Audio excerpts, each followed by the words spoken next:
नमस्कार. मी Bhushan Limaye, chartered accountant आणि financial adviser. आज इन्व्हेस्टमेंटबद्दल काही बोलणार नाही आहे मी. आता इन्कम टॅक्स रिटर्न्स भरण्याचा पिरियड सुरू झालेला आहे. 1 जूनपासून काल जे पोर्टल म्हणतो आपण इन्कम टॅक्सचं, त्याच्यातनं मेजर डिटेल्स आता आल्या आहेत आणि प्रत्येक चार्टर्ड अकाउंटंट रिटर्न्स फाईल करायच्या कामाला लागलेले आहेत. 31 जुलै आहे. ज्यांचं ऑडिट होत नाही त्यांच्यासाठी 31 जुलै लास्ट डेट आहे. त्याच्यानंतर उगीच तुम्हाला इंटरेस्ट किंवा पेनल्टी भरावी लागेल. तर तुमच्या CA ला कॉन्टॅक्ट करा आणि तुमचे डिटेल्स देऊन या 2 महिन्यात इन्कम टॅक्स रिटर्न्स भरायला सुरुवात करा. इन्कम टॅक्स रिटर्न्स भरताना काही काळजी घेणं फार गरजेचं असतं.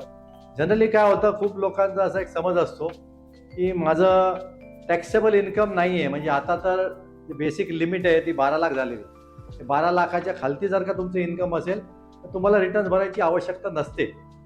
किंवा लोकांना असं वाटतं की अरे माझा CA बघतोय ना, मी माझ्या CA ला देतोय सगळे डिटेल्स आणि CA माझं रिटर्न भरतोय, CA व्यवस्थितच काम करतात.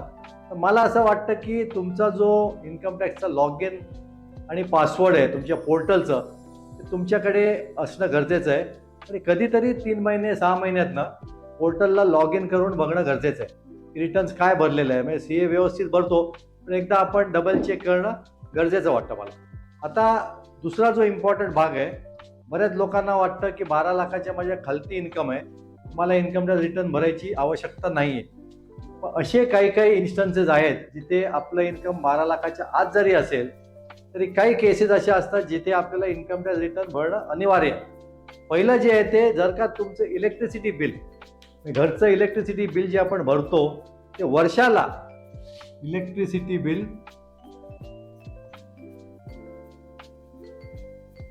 1 लाखाच्या वर असेल, जर का वर्षालाही म्हणतो महिन्याला नाही, 1 लाखाच्या वर असेल, तुमचं टॅक्सेबल इन्कम 12 लाखाच्या आत असेल तरी तुम्हाला इन्कम टॅक्स रिटर्न भरणं गरजेचं आहे. सेकंड जे आहे, तुम्ही फॉरेन ट्रॅव्हल, तुम्ही फिरायला गेलात, व्हेकेशनला गेलात आणि फॉरेन ट्रॅव्हलला वर्षभरात तुमचा 2 लाखाच्या वर जर का खर्च झाला असेल, तुम्ही केसरीच्या थ्रू गेलात किंवा स्वतः गेलात तुम्ही, आणि जर का तुमचा 2 लाखाच्या वर खर्च झाला असेल, तुमचं इन्कम 12 लाखाच्या आत जरी आहे तरी तुम्हाला इन्कम टॅक्स रिटर्न भरणं अपरिहार्य आहे. तिसरं आहे, तुम्ही सेव्हिंग्ज अकाउंटला, बऱ्याच लोकांचे वेगवेगळ्या बँकेत सेव्हिंग्ज अकाउंट असतात. स्टेट बँकेत आहे, सारस्वत बँकेत आहे, बँक ऑफ इंडिया, वेगवेगळ्या अकाउंटमध्ये तुमचं सेव्हिंग्ज अकाउंट आहे आणि तिकडे तुमचे डिपॉझिट्स सगळे अकाउंट मिळून तुमचं वर्षामध्ये जर का 50 लाखाच्या वर डिपॉझिट जर का झाले असतील, डिपॉझिट होऊन सुद्धा तुमचा जर का इन्कम टॅक्सेबल लिमिटच्या कमी असेल तरी तुम्हाला इन्कम टॅक्स रिटर्न भरणं गरजेचं आहे. आता 50 लाखात काय आहे, एखादा PPFची मॅच्युरिटी असू शकते, वडिलांनी तुम्हाला गिफ्ट दिलंय, किंवा तुमची LICची पॉलिसी मॅच्युअर झाली, PPF मॅच्युअर झालं, या सगळ्या गोष्टी टॅक्स फ्री आहेत. या सगळ्या गोष्टी मिळून जर का 50 लाख आल्या, तुम्ही म्हणाल इन्कम तर नाही आहे मला, तरी तुम्हाला रिटर्न भरणं गरजेचं आहे. दुसरा, करंट अकाउंट.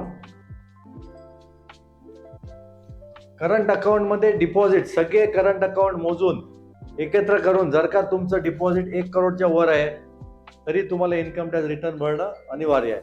तर तुम्ही तुमचं टॅक्स भरायला येतो की नाही येत ही वेगळी गोष्ट आहे, पण ह्या गोष्टी जर का असतील, इलेक्ट्रिसिटी बिल वर्षाला 1 लाखाच्या वर, फॉरेन ट्रॅव्हल 2 लाखाच्या वर वर्षाला, सेव्हिंग्ज अकाउंटमध्ये तुम्ही 50 लाखाच्या वर डिपॉझिट झालेले असतील, करंट अकाउंटमध्ये 1 करोडच्या वर डिपॉझिट झालेले असतील, तर तुम्हाला इन्कम टॅक्स रिटर्न भरणं गरजेचं आहे. दुसरं एक इम्पॉर्टंट आहे, TDS आणि TCS. TDS म्हणजे काय, जेव्हा आपल्याला कोणाकडनं पेमेंट येतं, प्रोफेशनल असेल तर त्याचा TDS कापला जातो, किंवा तुमचं बँकेत FD असेल तर व्याजावरती TDS कापलं जातं. जेव्हा तुमचं TDS कापलं जातं तेव्हा तुमचं इन्कम टॅक्सेबल आहे की नाही आहे याच्यावर डिपेंड नाही आहे, तुम्हाला रिटर्न भरणं गरजेचं आहे.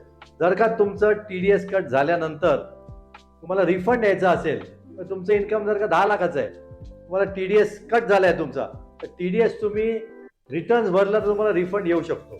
दुसरा, TCSच्या मार्फत पण तुमचा टॅक्स डिडक्ट होतो. TCSचा अर्थ काय, की कधी कधी आपण जेव्हा बाहेर पैसे पाठवतो, मुलांना आपण कधी पैसे पाठवतो फॉरेन कंट्रीमध्ये, किंवा आपण फॉरेन ट्रॅव्हलला जात असतो, तर टूर ऑर्गनायझरच्या थ्रू सांगण्यात येतं आपल्याला तुमचा TCS भरायला लागेल आपल्याला. ह्या गोष्टी ज्या आहेत त्या जर का असतील तर तुम्हाला रिटर्न्स भरणं फार गरजेचं आहे. अजून काही अशा केसेस आहेत ज्या वेळेला तुमचं इन्कम टॅक्सेबल लिमिटच्या कमी असेल तरी तुम्हाला रिटर्न्स भरावे लागतात. याच्यात एक आहे foreign asset disclosure. Foreign asset डिस्क्लोजरचा अर्थ असा आहे की कधी कधी काय होतं, तुमची मुलं बाहेर शिकत असतात, ते तुमच्या नावाने कधी कधी तिकडे कंपनीजमध्ये इन्व्हेस्टमेंट करतात, तुम्ही तिकडे त्यांच्या कंपनीमध्ये डायरेक्टर असतात, किंवा काही इन्व्हेस्टमेंट तुमच्या नावाने तुमची मुलं करतात तिकडे. फॉरेन ॲसेट डिस्क्लोजर म्हणजे जे तुमची इन्व्हेस्टमेंट आहे तिकडे, मी असं म्हणत नाही कुठे फ्लॅट आहे, पण साधी छोटीशी इन्व्हेस्टमेंट कुठे FD झाली आहे तुमची. कधी कधी काय असतं, कधी आपण म्युच्युअल फंडमध्ये इन्व्हेस्टमेंट करतो, ते म्युच्युअल फंड फॉरेन ॲसेट्समध्ये इन्व्हेस्टमेंट करतात. अशा ठिकाणी जरी तुमचं इन्कम टॅक्सेबल नसेल तरी फॉरेन ॲसेट डिस्क्लोजरच्या शेड्यूल खाली तुम्हाला इन्व्हेस्टमेंट करावी लागते. फॉरेन ॲसेट्सचा सोर्स ऑफ इन्कम FSI म्हणतो आपण त्याला. तुम्हाला इन्कम बाहेरनं येत आहे, फॉरेनच्या ॲसेट्समधनं येत आहे, तर ते पण डिस्क्लोज करण्यासाठी तुम्हाला इन्कम टॅक्स रिटर्न भरावा लागतं. यावर्षी इन्कम टॅक्सचं एक स्ट्रॉंग लक्ष आहे की बरेच लोकांना ॲग्रिकल्चरल इन्कम हा जो पार्ट आहे, मला हे सांगायचं आहे की जर का तुमचं इन्कम जे आहे ते फक्त शेतीचं आहे, दुसरं तुमचं इन्कम काहीच नाही आहे, एक काही तुमची फिक्स डिपॉझिट नाही किंवा तुमचा बिझनेस इन्कम नाही, फक्त शेतकरी तुम्ही आहात, तर तुम्हाला तुमच्या टोटल इन्कमवरती ते इन्कम किती असलं तरी तुम्हाला रिटर्न्स भरायची आवश्यकता नाही आहे. पण ॲग्रिकल्चरच्या व्यतिरिक्त तुमचं दुसरं इन्कम असेल तर तुम्हाला इन्कम टॅक्स रिटर्न भरणं अनिवार्य आहे.